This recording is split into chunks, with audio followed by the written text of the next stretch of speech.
Finding work in Denmark for a lot of people is the key to prosperity, safety, and in general, a better life. For some people, it goes quick. For other people, it takes forever. It took me about 2 months. And as I have learned, this was quick. But this was due to the fact that my profession was in demand, which I didn't know at the time.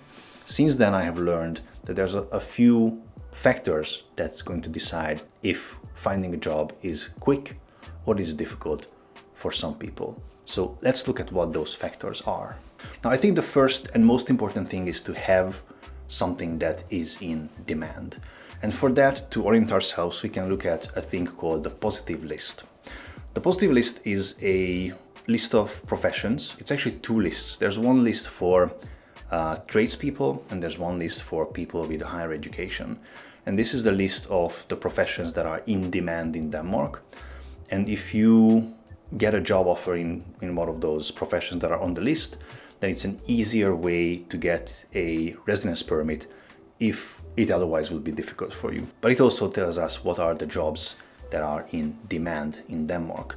You can of course also look at LinkedIn to get an idea of what is needed. So if you can do something that is in demand, then you have a good chance of finding work. If what you do is not in demand, then you can either try and just be okay with that it's going to take longer, or you can retrain yourself or pick up some of the skills and experience that it would take to be hired in one of those in-demand jobs.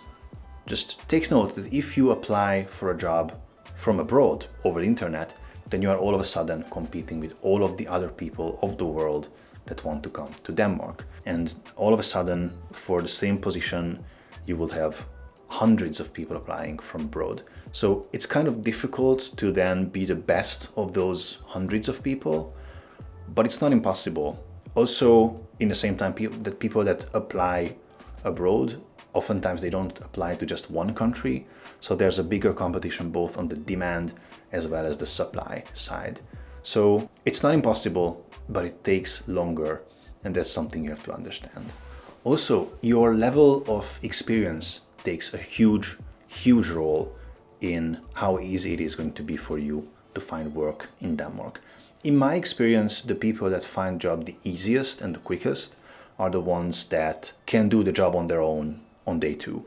So people that have been doing it for 5-10 years. The people that have it more difficult are the ones that are just out of university from somewhere outside of Denmark, but they don't have experience. And that's because I think the employers in Denmark don't trust the education if it's not a Danish education.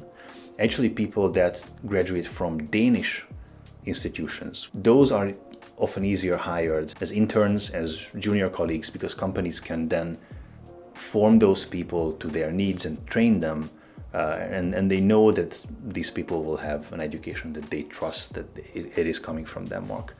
Now, the easiest way to find a job in Denmark is if you already have a job in Denmark. That sounds cruel, but it is.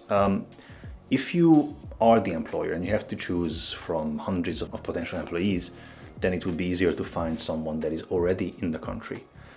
But that's because even if you choose someone that's from outside the country and you want to move them into the country, you want to help them relocate, there's a lot of risk and cost involved in that. Oftentimes, they pay for the relocation package. They pay for an agent to help you with the immigration papers. Often they help you with the cost of moving your furniture, things like that. So that's the cost. But also there's the risk of what if this new person doesn't like the weather? What if they cannot learn the language? What if after 2 years they decide they want to go home?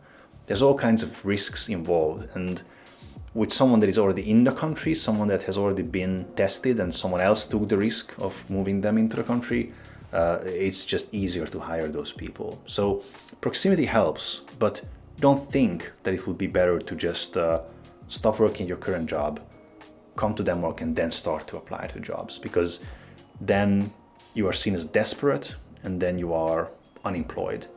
And both of those are huge red flags. You don't want to be seen as desperate. So I think it takes a long time, but I still think that it's better to apply from abroad, and once you have a contract signed, then move into the country. Now, with that said, apart from professional skills, cultural compatibility matters, sometimes even more. What I mean by that is in Denmark, they feel that their quality of life is the most important thing that they have. And so the dynamics at the workplace is a very important part of that. So they would rather hire someone that is not the best at what they do, but is a very nice person and very easy to get along with, as opposed to someone that's like top of the notch, the best at doing PowerPoint, but is a jerk in the office and is going to ruin the day for everybody else. Of course, don't be that person, but it goes even further as being what type of personality you are, because there's all kinds of personality tests. There's the DISC profile and all of the others. And based on that, employers can sometimes predict that you will have conflicts with these other team members because their personality profile just doesn't match with yours. The cruel thing about that is that there's nothing you can do about that.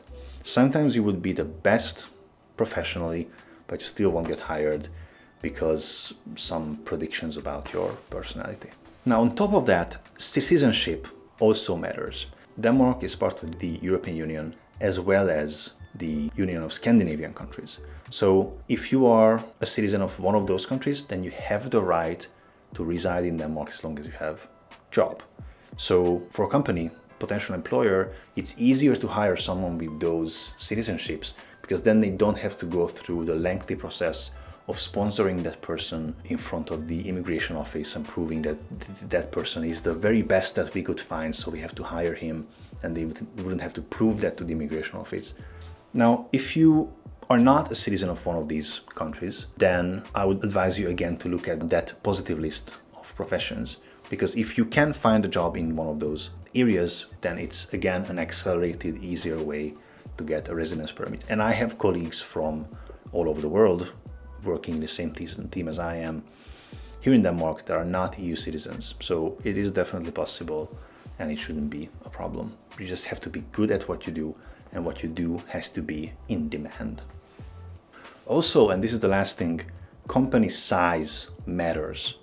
Multinational companies are much better at doing brain drain, so attracting professionals from other countries who are the better ones in their field and attracting them to work at their offices. Much better than smaller companies. These big companies already have international teams. They have offices in multiple places, so their work language is probably already English.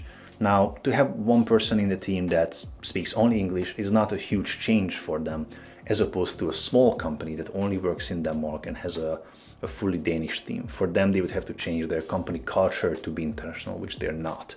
So luckily, there's a lot of companies that have their headquarters or offices in Denmark. I'm going to put a few in the screen now. So I would say it would be a very good idea to start applying to positions with those companies. So this is all the factors that I have seen that have an influence in who gets hired and who doesn't. Now the question is what you can do in order to maximize your chances. And I think if you want to summarize all of what I've just said, is you have to write a really good CV that shows your experience. You have to have skills that are in demand. So I think you should work on your skills and work on a CV that shows those skills and experiences and what value you can create for that company. And also just accept that it's not going to be as fast as it would be in your home country. You are competing with a lot of other people, and that just takes time. But if you're good at what you do and what you do is in demand, then you have a really good chance of finding a job in Denmark, as a lot of people have done before you.